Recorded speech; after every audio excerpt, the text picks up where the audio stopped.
The first sound he ever made in my presence was a broken little gasp that didn't even sound human. It sounded like someone tearing open a world that had been sealed shut for 8 years. His small hand flew to his ear, his eyes went wide, and for a second I forgot how to breathe. I was kneeling on the cold marble floor of the hallway, my knees burning, my fingers shaking. Blood smeared over my palm and the metal tweezers. And this dark, wet lump of something sat in my hand like a piece of the past that never should have been there. Behind us, the grandfather clock on the wall ticked like a hammer, a sound he had never heard, suddenly loud enough to shake the air. His head snapped toward it, and I watched realization hit him in real time. His lips parted. His chest rose and fell too fast. He stared at the clock like it was a living thing, like it had just whispered a secret only he could hear. Tick, he breathed. The word came out rough and thin, like it had to fight its way through rust and dust in his throat. I felt my own heart slam against my ribs so hard it hurt. I wanted to laugh and cry at the same time. Instead, my vision blurred, and hot tears slid down my face as I whispered, "You can hear it, baby. You can hear." He looked at me now, really looked, and there was a question in his eyes I'll never forget, like he was asking, "Is this real? Am I dreaming?"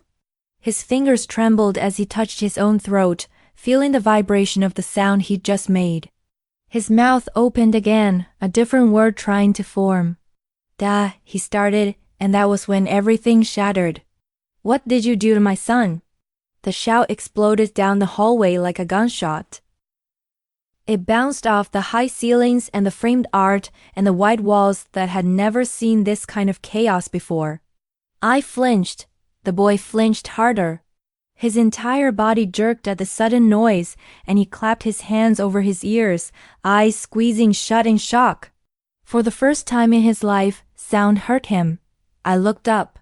Oliver Hart was standing at the far end of the hallway, his expensive suit slightly wrinkled from travel, his tie loosened, his face white as paper. His eyes didn't look human in that moment. They were wild and hollow at the same time, like someone who'd just walked into a crime scene and discovered his own name written on the wall in blood. His gaze dropped to my hands, the tweezers, the smear of red on my fingers, the glistening thing in my palm, and his jaw clenched so hard I thought his teeth might break. "What did you do?" He roared again, moving toward us, each step heavy and fast. "What did you do to my son?" "Mr. Hart, please," I tried to say, but my voice came out small and thin in that massive house. He shoved me aside with more panic than force, dropping to his knees in front of the boy. "Sean? Sean, look at me. What did she do to you?" His hands gripped his son's shoulders too tightly, his own breath coming in ragged bursts. The boy's lips trembled. He looked at his father's mouth as it moved, and for the first time in 8 years, he heard the sound that matched it. I saw something in his eyes crack open, something that had been locked away his whole life. "Dad," he whispered.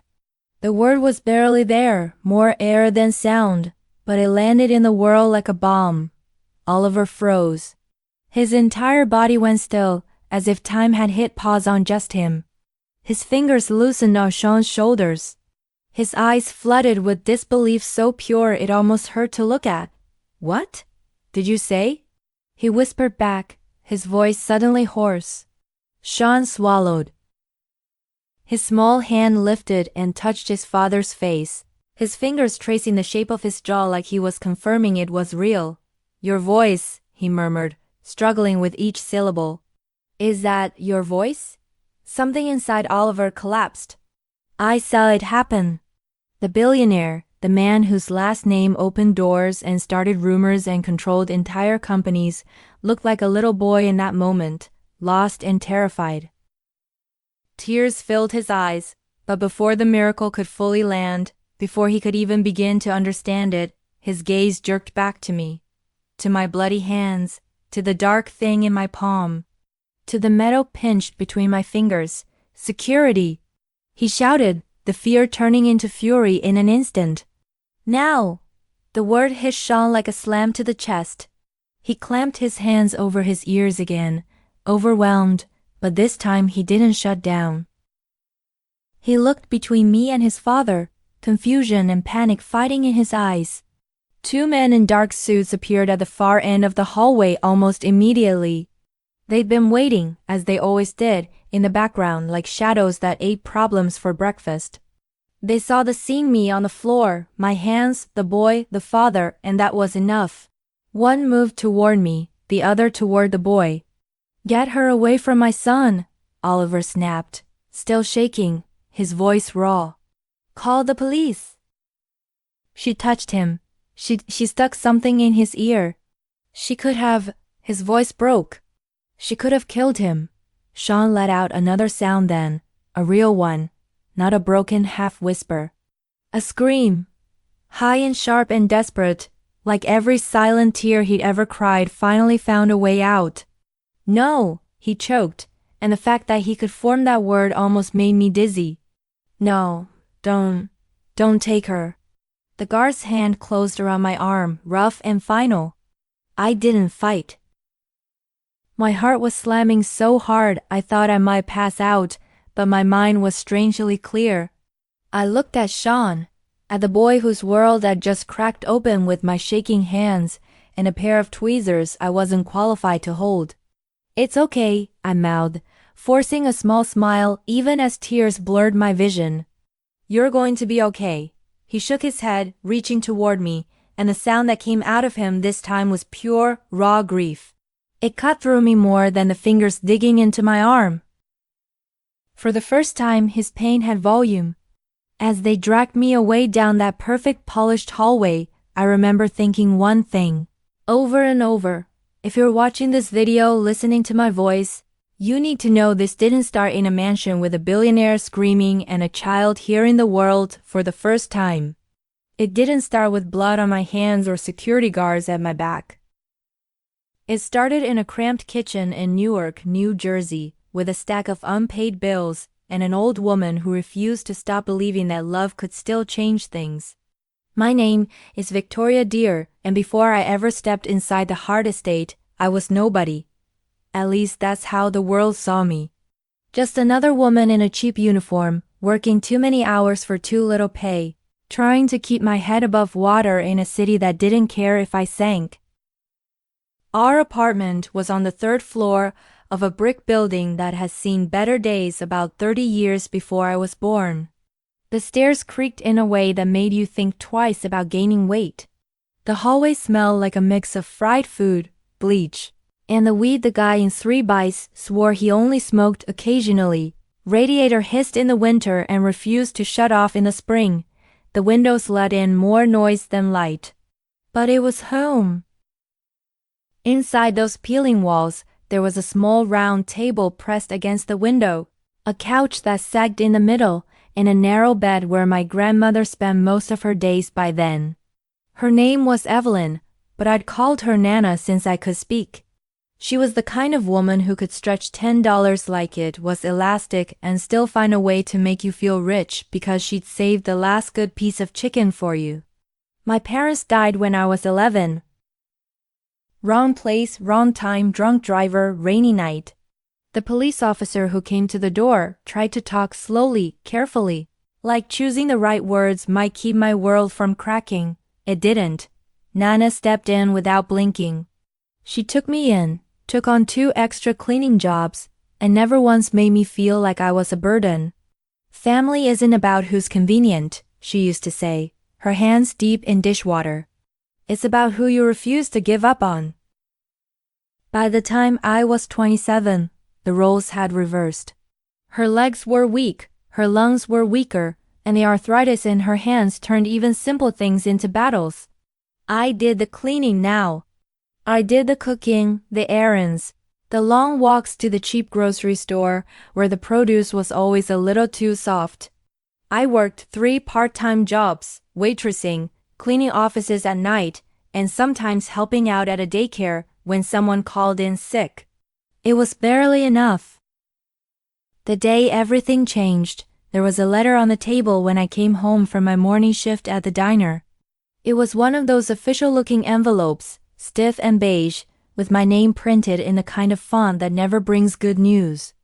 Nana was dozing in the chair by the window, a blanket over her knees, the afternoon light turning the white strands of her hair into a halo she would have laughed at if I'd told her. I stood there for a minute just staring at the envelope. Part of me wanted to throw it away unopened, like maybe if I never saw the words, they couldn't be real. But reality doesn't care about whether you open the envelope. It's already inside. I slid my finger under the flap. The words swam for a second before they settled into place. Past due. 3 months behind. Final notice.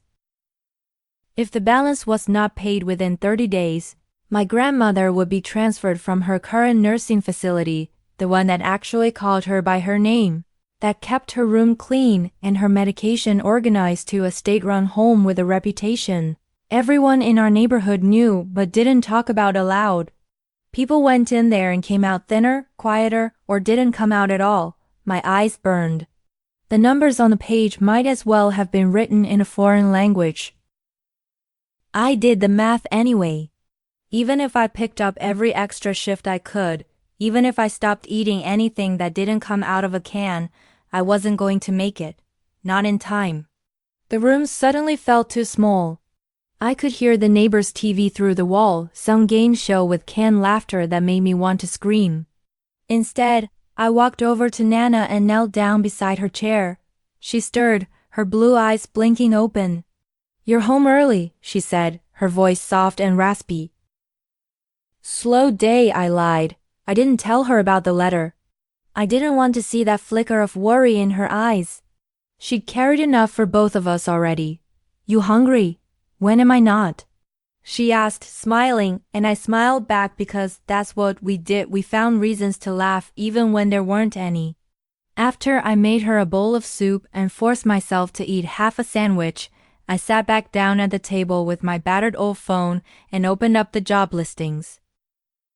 I'd done this 1,000 times, scrolling through pages of postings that promised competitive pay and delivered minimum wage with no benefits. But that day I did it like my life depended on it, because in a way it did. Food delivery, warehouse nights, retail, another diner, housekeeping. My thumb kept scrolling.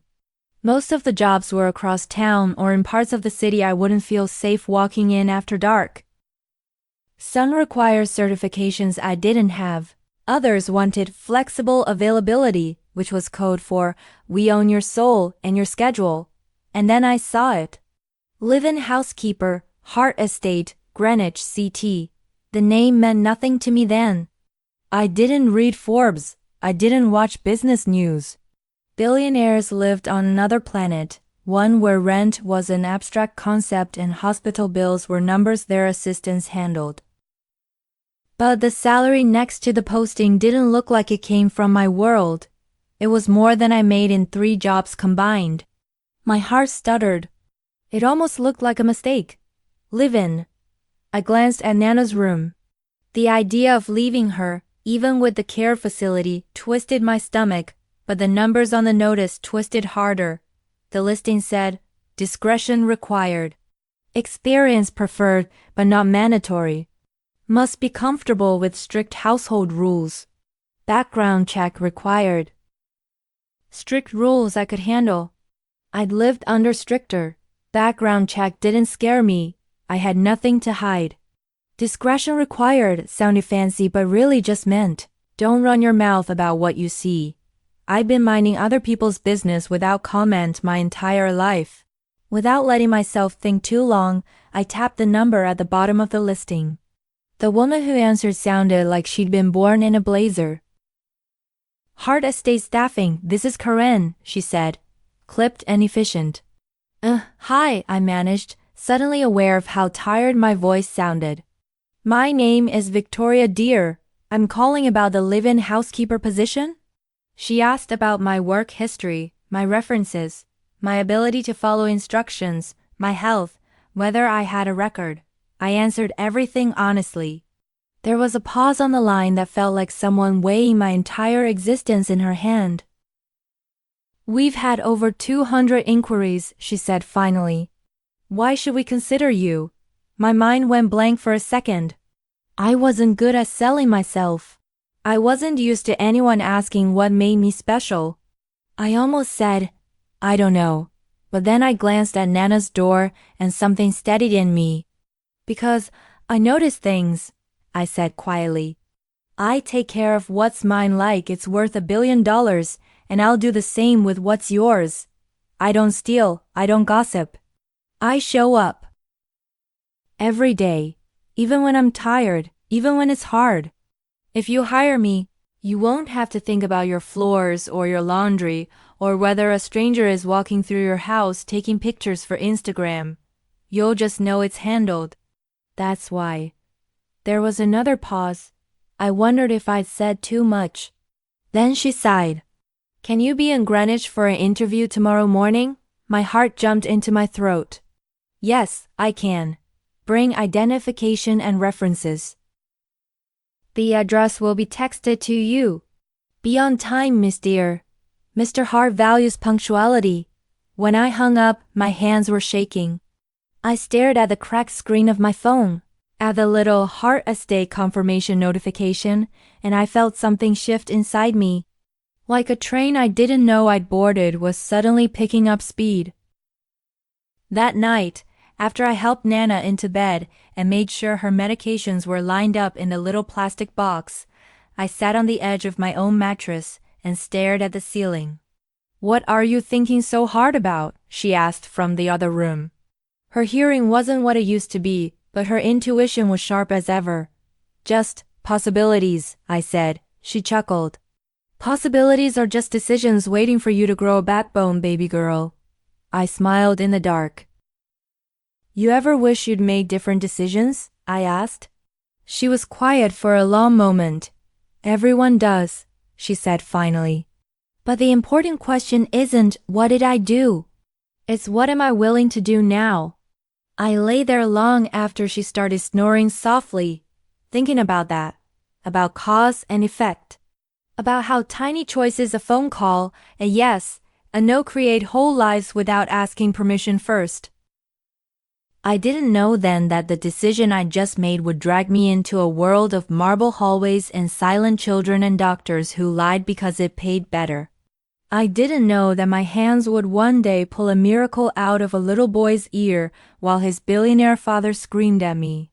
All I knew was that the next morning, I had to be on a train to Connecticut, and for the first time in a long time, the future didn't feel like a wall I was about to crash into. It felt like a door, barely open, waiting to see if I was brave enough to push. The train ride to Connecticut felt like traveling into someone else's life. Newark faded behind me, its cracked sidewalks, the graffiti-splashed walls, the corner store where the owner always called me kiddo even though I was 27.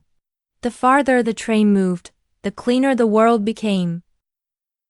The buildings got taller, then wider, then spaced farther apart until green took over and the houses looked like postcards instead of places people actually lived.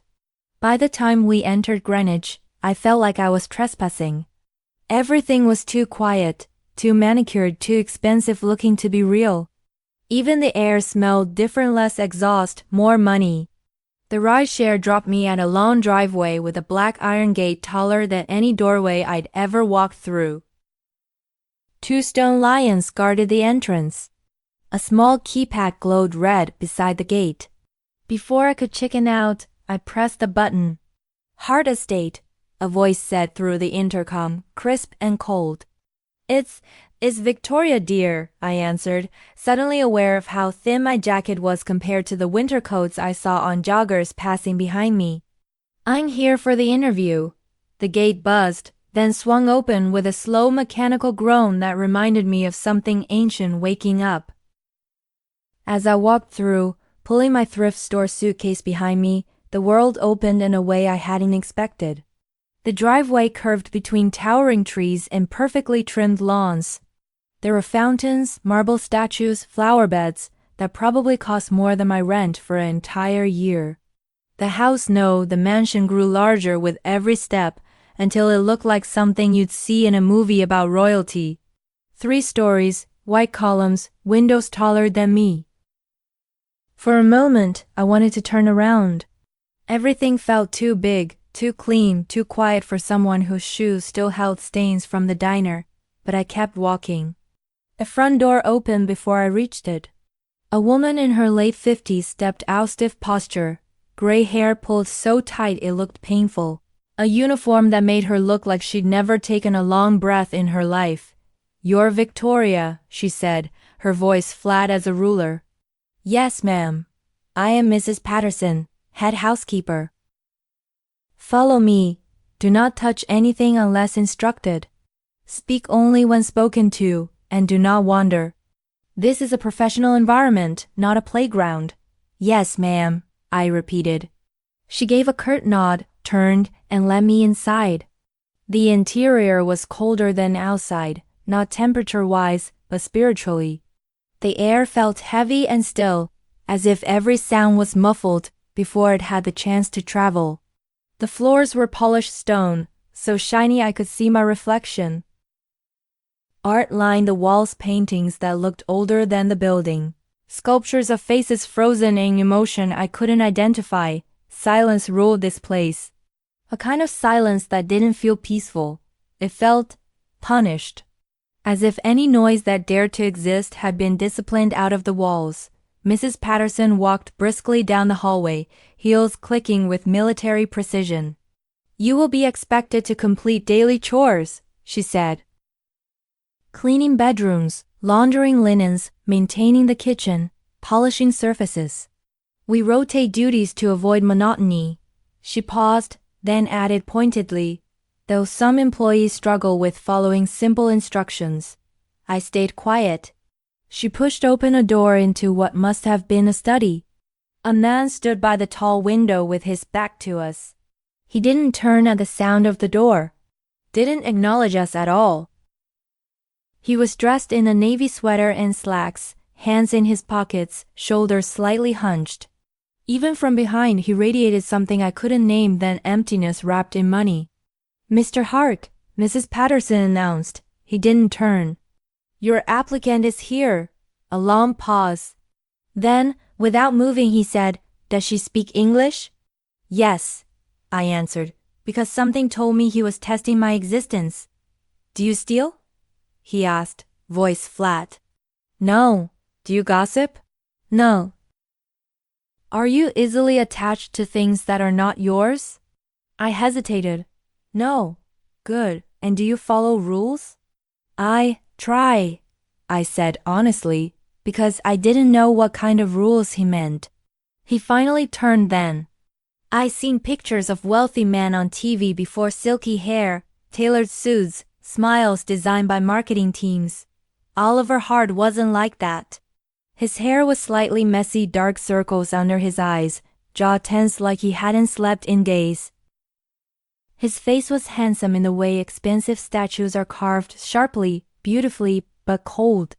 He studied me for a long second. I felt stripped bare by those tired eyes. "You'll start today," he said. "Full time. Room in the West Wing. No visitors. No loud noises. No personal calls outside of your break hours. And absolutely no interaction with my son." My heart jolted. "Your son?" His eyes flickered pain so quick I almost thought I imagined it. "Sean," he said. "He's 8. He cannot hear. Do not attempt to speak to him. Do not attempt to engage with him. Keep your distance." "I understand," I murmured. He walked past me without another glance, the smell of cologne and something colder trailing behind him. Mrs. Patterson cleared her throat. "If you follow the rules, this job will provide stability. If you break them, you will leave immediately. Am I clear?" "Yes," she nodded. "Good." She led me upstairs to a small but elegant maid's room with a single bed, a wooden dresser, and a window overlooking the backyard. The room smelled faintly of lavender and furniture polish. It felt unreal compared to my apartment back home. As she left, she paused at the doorway. "One more thing," she said. Do not attempt to help the boy. Others have tried. Why? I asked. Her eyes hardened. Because nothing can be done. And because Mr. Hart does not handle hope very well. Then she was gone. I sat on the bed, my suitcase still zipped, feeling like I stepped into another universe. I told myself I was ready for anything. I was wrong. Because the next morning, while wiping down the banister on the grand staircase, I saw him for the first time, Sean. He was sitting on the fifth step from the bottom, legs crossed, a line of little metal airplanes arranged perfectly in a row. His dark hair fell over his forehead. His face was pale and too serious for someone his age. His eyes deep and brown watched the world with a caution I didn't understand. But what caught my attention wasn't the stillness or the sadness, it was his hand. Every few seconds, without looking away from the toys, he lifted his right hand and touched his ear. A soft, almost instinctive motion, like he was trying to scratch something he couldn't reach. And each time he did, his face tightened, just slightly, as if something hurt deep inside. I froze mid-wipe. He looked up. Our eyes met for the first time. It didn't feel like meeting a child. It felt like meeting a memory, or a wound. He stared at me with such intensity I forgot how to breathe. Then, as if remembering the rules, even if he didn't fully understand them, he looked back down at his row of airplanes. I forced myself to keep wiping, pretending I hadn't noticed anything unusual. Pretending my chest didn't ache at the sight of him alone on those cold stairs. Pretending I wasn't already breaking rules. For the rest of the day, I worked in silence, dusting shelves, folding sheets, sweeping hallways, always aware of where he was, always aware of the rules I wasn't supposed to break. But rules don't stop your eyes from seeing. They don't stop your heart from noticing. Every time I passed him, he was alone, sitting by windows, in hallways, in the garden, surrounded by expensive toys no child should be lonely enough to ignore. And always, always touching his ear. That night, lying in the small bed in the West Wing, listening to the hum of the house, I thought of him. Of the way he sat so carefully, so quietly, as if he lived in a world built by someone else, and was trying not to disturb anything. I wondered what silence felt like when you didn't choose it, when it wasn't peaceful, when it was your entire life. I didn't know then that I was already stepping into his world. I didn't know that one day I would break every rule written and unwritten for him. All I knew was that something inside this house was deeply wrong. And something inside that boy's ear was screaming for help, even if no one else could hear it. I didn't mean to get attached. I told myself that over and over in the first week, like a mantra meant to keep me out of trouble. You're here to clean, Victoria. Sweep, scrub, dust, fold. Keep your head down. Stay invisible. But the truth was, you can't live in the same house as a child who is silently falling apart and pretend you don't see it. Every morning, the mansion woke up in muted motion, staff walking like ghosts, doors opening softly, the kitchen clinking only in sighs, no laughter, no banter, no sound of a child doing anything children do. And every morning, Sean was in the same place, the sunroom. The sunroom was a glass-walled space at the back of the house, looking over gardens so perfectly trimmed they didn't even look alive. Inside, the room was filled with puzzles, model airplanes, small wooden blocks arranged into towers and cities. But Sean never played loudly. He didn't crash anything, didn't make engine noises or run pretend battles. He just arranged, quietly, carefully, rebuilding little worlds he could control in the middle of one he couldn't. I was wiping fingerprints off the glass table when I noticed him struggling to push a piece into a puzzle. His hands were small but precise, and when he pressed the piece in too hard, it slipped and fell to the floor.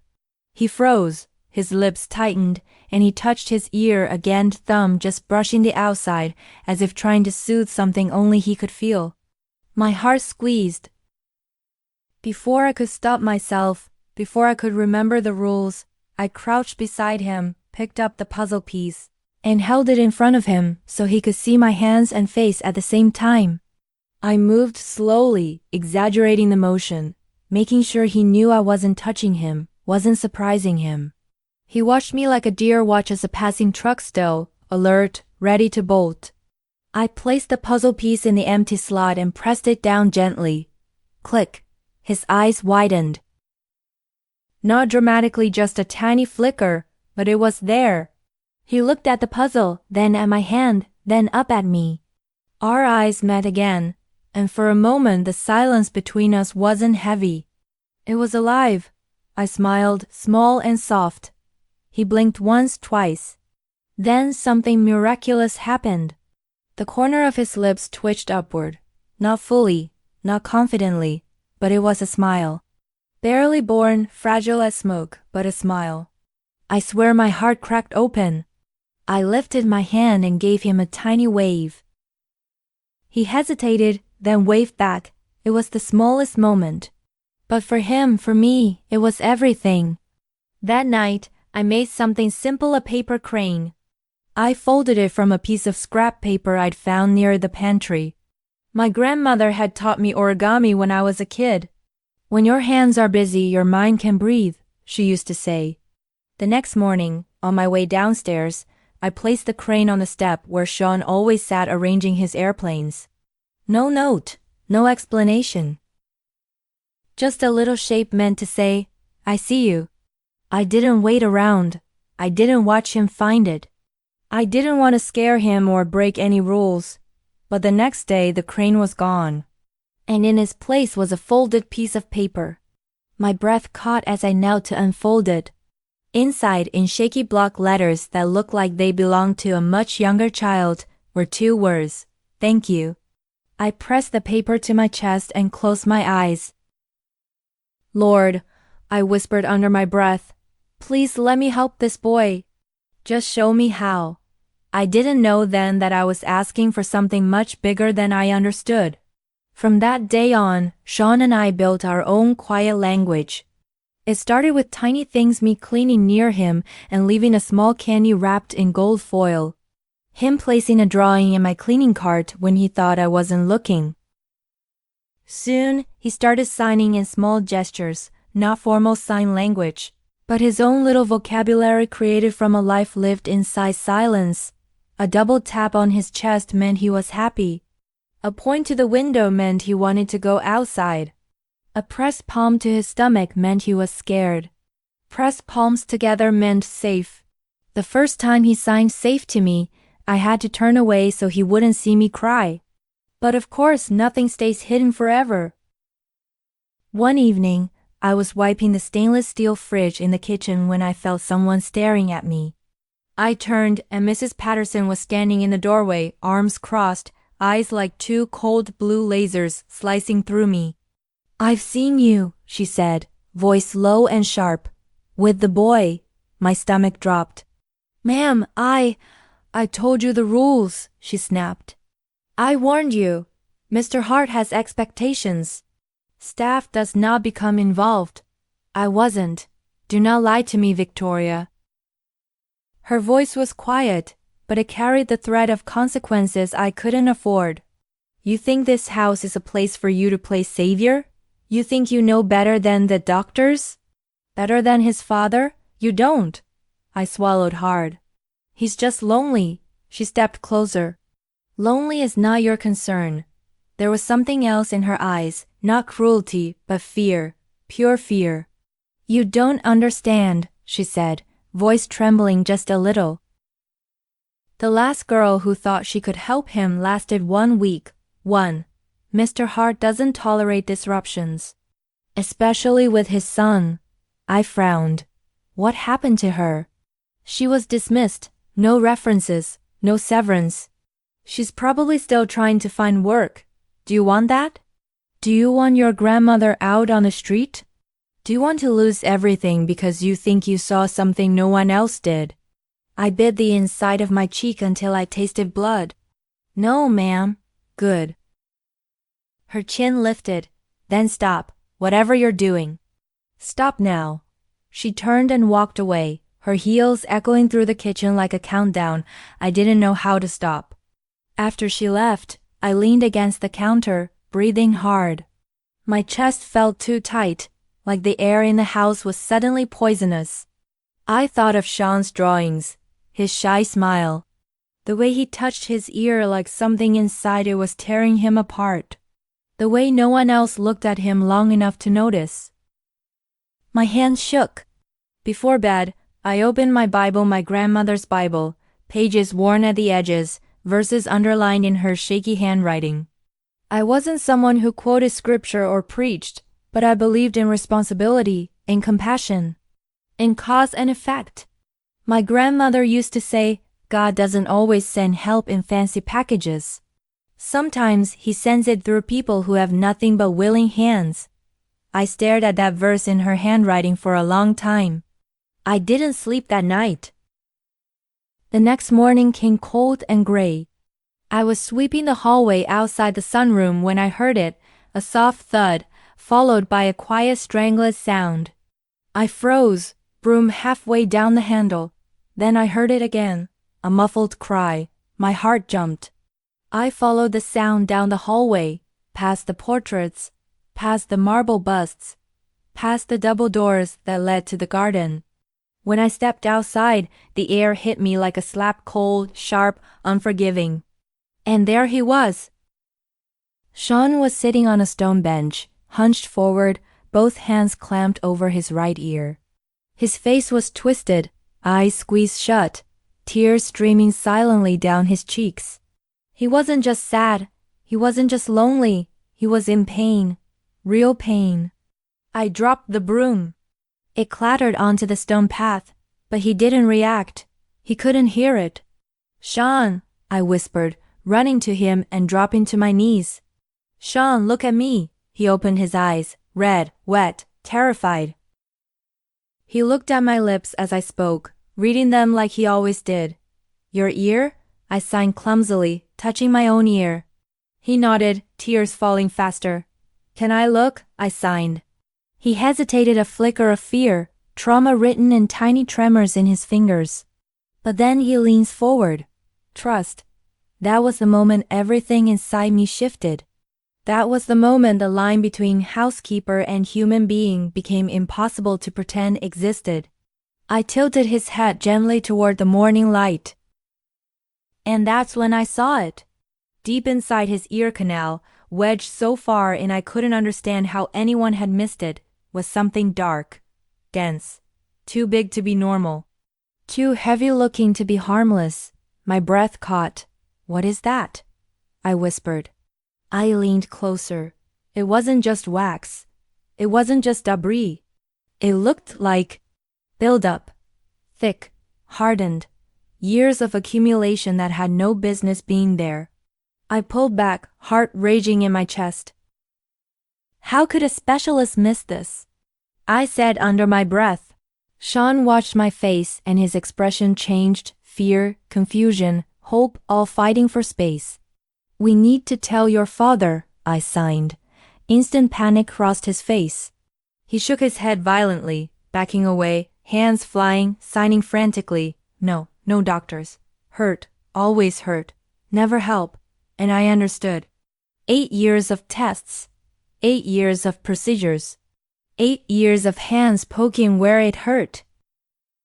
8 years of trauma disguised as treatment. He didn't trust them. He trusted me, and that tore me in two. I sat beside him until his breathing slowed, until his shoulders relaxed just enough, until the tears dried on his cheeks. Then I helped him back inside, but the image in my mind stayed. That dark thing lodged deep inside his ear. That impossible question. How had no one seen it? That terrible possibility. What if someone had? That night, lying in my small bed, I thought about my cousin Marcus. He had been deaf for 6 years before someone realized a simple blockage was the cause. 6 years of suffering because a clinic cut corners. 6 years lost. 6 years stolen. I stared at the ceiling, my fists clenched. Lord, I whispered, what do you want from me? But the room stayed silent. Only my racing heart answered. 3 days passed. 3 days of seeing him touch his ear. 3 days of remembering the pain on his face. 3 days of feeling like a coward every time I walked away instead of doing something. By the third night I had stopped eating. I was shaking. I felt like I was betraying him. And then my grandmother's voice echoed in my memory. The Lord doesn't call the equipped baby. He equips the called. I sat on the edge of my bed, staring at the wall. If he cried again, if I saw that pain again, I knew what I had to do. I would act, even if it cost me everything. Even if it sent me to prison. Even if it broke my life. Some things are worth breaking for. I didn't know that the very next evening, everything would explode. That evening came too quickly, like the world had been waiting for me to make a decision and was impatient for the consequences. The house was quiet, the kind of quiet that presses against your skin and makes you feel like something is hiding in the walls.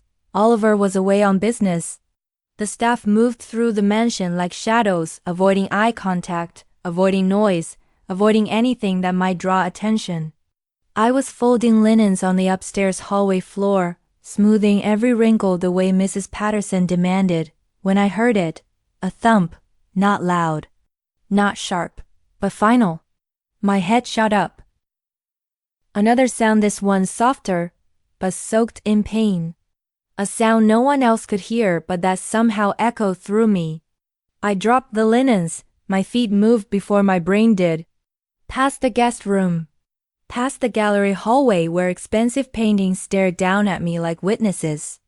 Past the tall windows where the last bit of daylight clung to the glass like someone afraid to let go. Then I saw him. Sean was curled on the floor at the end of the hallway, his small body shaking, both hands pressed tight against his ear. His face was twisted in agony, raw, desperate agony. Tears streamed down his cheeks, but no sound came out. His mouth was open in a scream he couldn't hear. Sean.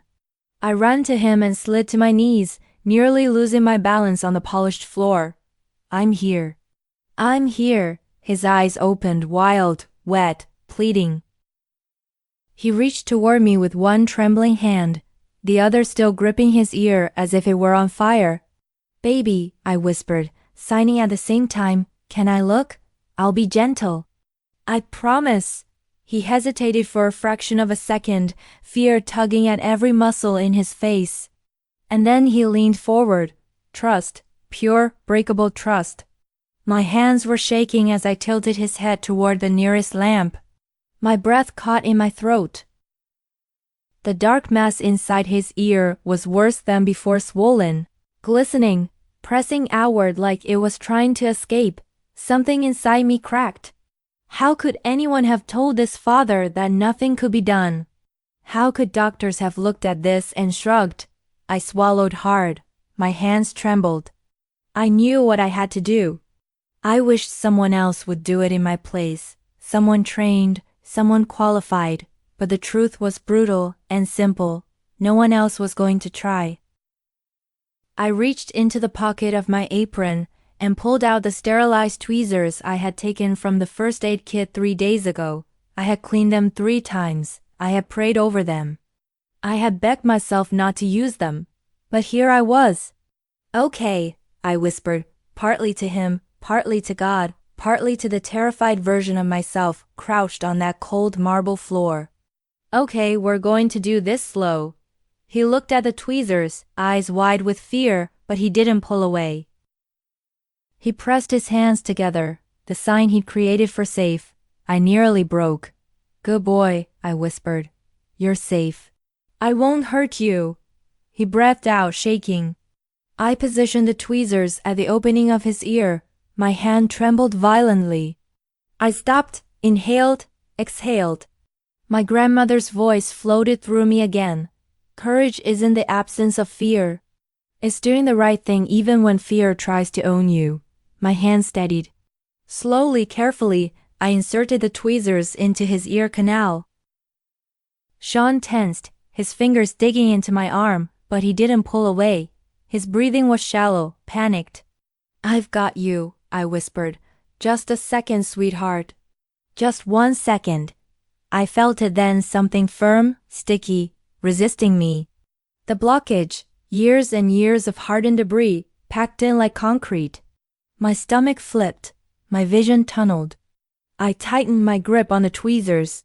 I pulled, a tiny bit, just enough to feel it move. Sean whimpered, silent but trembling. My heart nearly stopped. I know, baby, I whispered. I know, almost there. I pulled again, slower, steadier. The room seemed to tilt. My palms were sweating. My knees were numb against the floor. And then, something gave way. A soft, awful slide. The mask came free, landing in my palm with a thick, wet weight. Dark, glistening, horrifying. I stared at it, breath frozen in my throat. That thing had been inside an 8-year-old boy's ear for years. Sean jerked back, his hands going to his ear. His eyes widened, pupils darting around the hallway like he'd never seen the world before. Because he hadn't. Not like this. Then it happened. A gasp, a real gasp.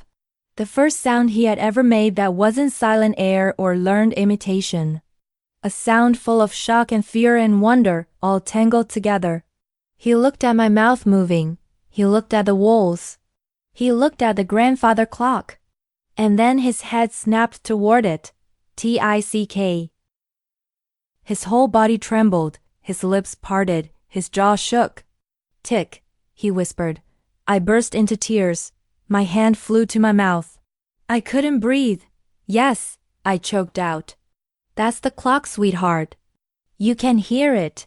He touched his throat again, feeling the vibration rumbling through skin that had never carried sound before. His eyes filled with a kind of wonder I will never be able to describe.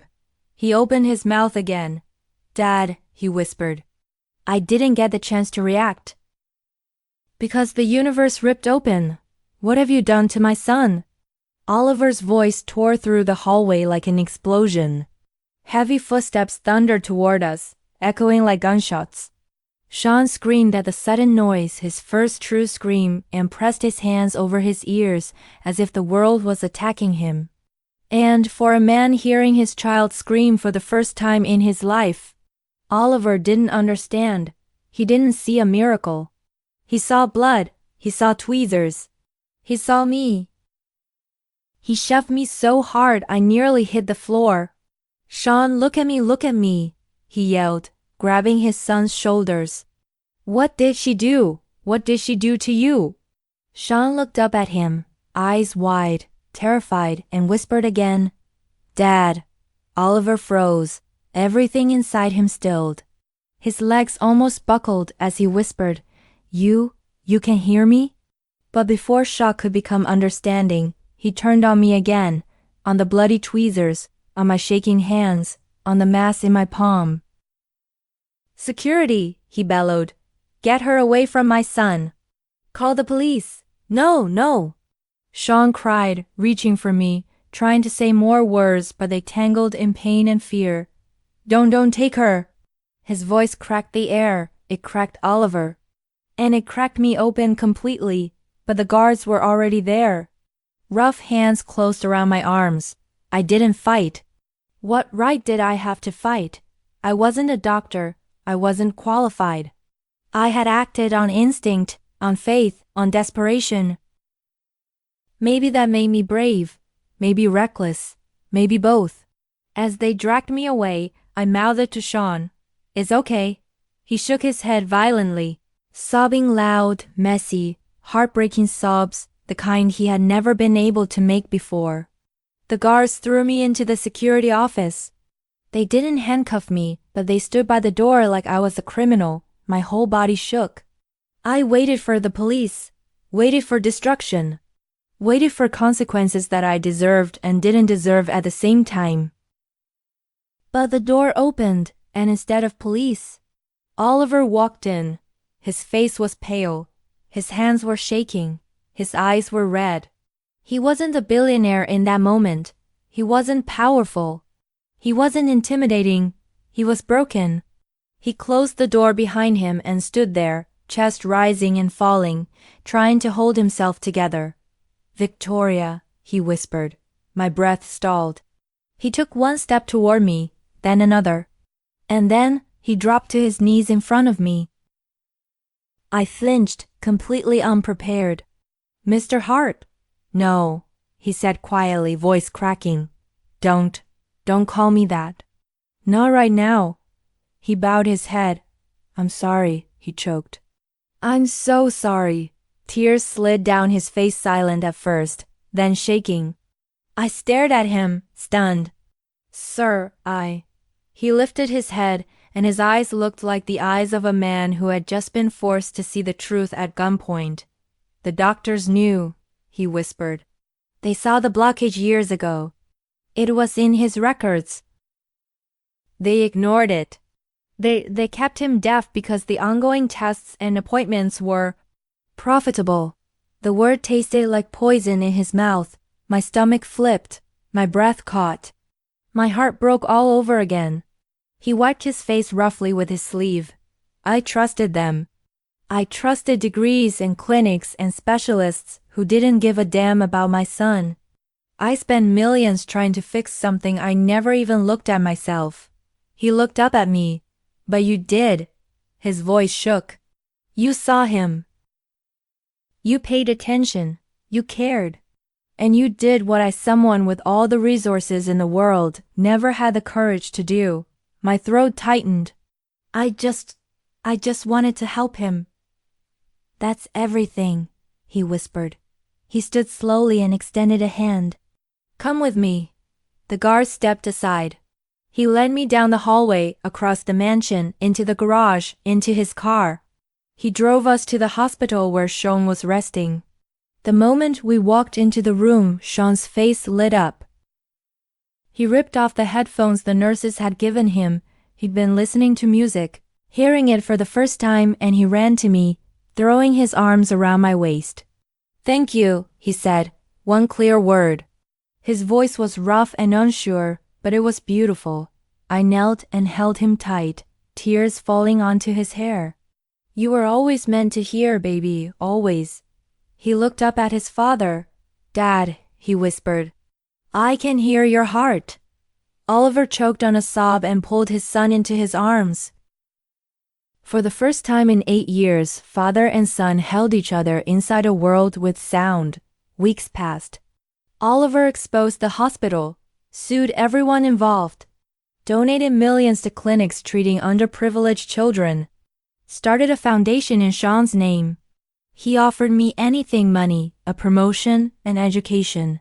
But what mattered most wasn't what he gave. It was what we all learned. And that's why I'm telling you this story. Not because I'm a hero. Not because he's a billionaire. Not because miracles only happen in mansions. But because sometimes the world doesn't change when the powerful act. Sometimes it changes when someone ordinary refuses to look away. If this story touched your heart, please like this video, subscribe to the channel, and tell me in the comments, have you ever been the only person who noticed someone else's pain and acted when no one else did? I want to hear your story too.